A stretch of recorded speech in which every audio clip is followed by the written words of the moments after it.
সাংবাদিকের উপর হামলাকারীদের অবিলম্বে গ্রেফতার করতে হবে। সাংবাদিকের উপর হামলাকারীদের অবিলম্বে গ্রেফতার করতে হবে।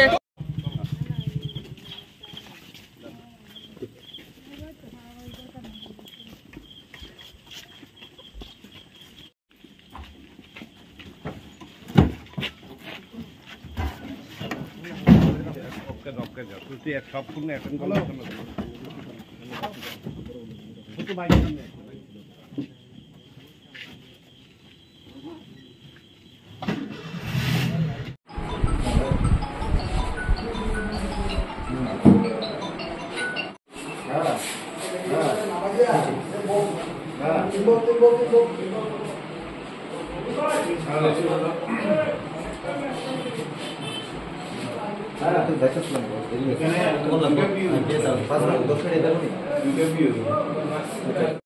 সংবাদ মাধ্যমে ব্যক্তিগতভাবে আমিও 2-3 বার ওনাকে ইট চুরির দায়ে, সরকারি ইট চুরির দায়ে গ্রেপ্তার করা হয়েছে। মধুপুর থানায় রেকর্ড দেখতে আপনারা পাবেন।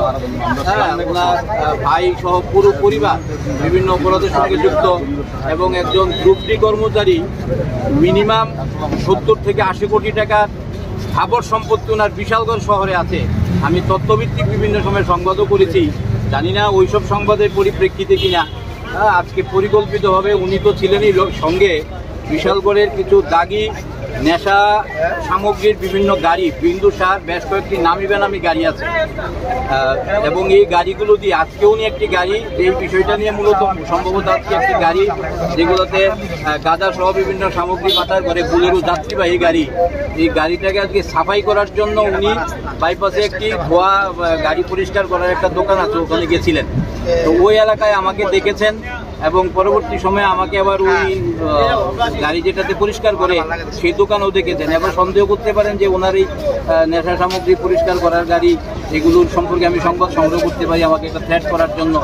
তো যে কোনো কারণেই হোক, আমি জানি না আজকে তারা কিভাবে কেন এবং পরিকল্পিতভাবে যারা আক্রমণ করেছে, বিন্দুসার ছেলে তো ছিলই, সঙ্গে বিশালগড়ে নিশি কুটুম্ব বেশি রাত্রিতে যারা গাড়ি নিয়ে দাপাদাপি করে অন্ধকার গলিতে, আমরা যারা বিভিন্ন সময়, আমি ব্যক্তিগতভাবে ক্রাইম রিপোর্টার হিসেবেই পরিচিত, তো সেই সুবাদে আমি বেশ কয়েকটা 2-1 জনকে দেখেছি যারা বেশি মারমুখী ছিল, ওরা নেশার গাড়ি চালায় এবং আমি এই মুহূর্তে নামগুলো বলছি না, আমরা পুলিশের কাছে এফআইআর সেই নাম টামগুলো দেবো।